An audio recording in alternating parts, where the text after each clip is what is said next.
What is up, guys? Andrew here and welcome to Comicbooker, all things comics from a creator. As someone who does most of my work on my iPad Pro, I'm currently holding my breath for the next big software update because over the past 2 years, those updates have massively improved what this device can do. In 2019, iPadOS 13 brought home screen widgets, upgraded multitasking, external storage, mouse and trackpad support, as well as desktop class browsing. In 2020, iPadOS 14 brought universal search, compact calls, upgraded Apple Pencil support, handwriting recognition, and new sidebars and menus that were less iPhone-y and more laptop-like. Now, there aren't a lot of rumors about 2020's iPadOS 15 updates so far, outside of potentially redesigned home screen and maybe more flexible widgets. But I've seen a ton of articles talking about a wish list of features they'd like to see Apple release. This is one of those videos. But wait!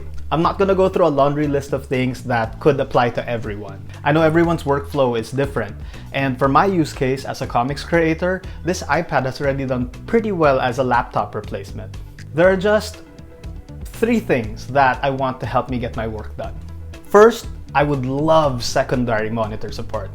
Currently, the iPad supports mirroring to an external display, but at a 3:4 aspect ratio that leaves these black bars of wasted space on the side. Procreate can cast an image to this external monitor so you can zoom in while keeping the whole drawing in view. But apart from that, I haven't found interactions with other displays to be all that useful. What I really want is a way to use a second monitor as an extra digital space, filling up the whole second screen. So I can have a web page, a reference app, a comic script, or even a video playing while I'm on those long sessions drawing. This would be a huge boon to my workflow. I know the iPad can run Procreate and these other apps at the same time, but the current multitasking view limits canvas space in order to float multiple programs. Second, it would be great if you could run an external monitor, mouse, and keyboard off of an iPad while it's closed, similar to the clamshell mode you get on some MacBooks. Imagine being able to dock your iPad at a desk and suddenly have a little desktop workstation. That would be amazing. After all, there are moments when I don't need a touchscreen or the pencil, when I'm writing or I'm researching, and I would just love to have that desktop experience run on this little device, especially since we know that the hardware can do it. Anyway, third thing I'd like is a better file management system. Honestly, the current system is pretty capable, but I don't understand why certain apps need to have their files siloed off and inaccessible. On Windows or Mac OS, if I have a Photoshop file, it lives in a space on the drive that I can quickly cut, copy, or paste to a different location, which is pretty easy to understand.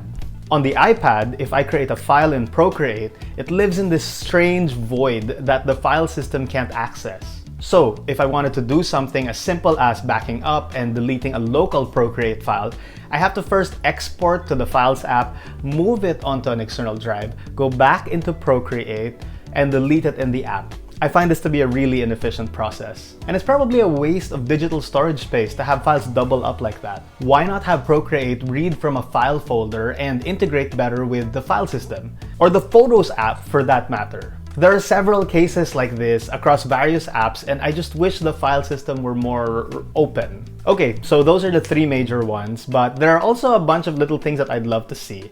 An improved multitasking system, bigger thumbnails in the Files app, some UI tweaks to things like Control Center, real Photoshop, and maybe even Final Cut on the iPad? One can dream, right? Hey guys, Editor Andrew here with a quick note that I'm editing this video you're watching right now on the iPad Pro using LumaFusion. So from this baby YouTuber's perspective, this iPad Pro is actually a really capable editing machine on top of all the other awesome things it does for me as someone who makes comics. Anyway, back to the video. What about you?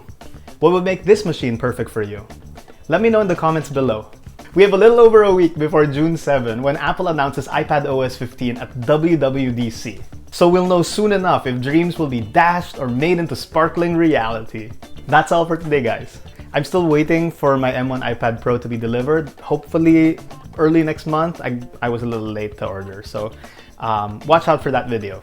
Anyway, I'll see you in the next one. Peace.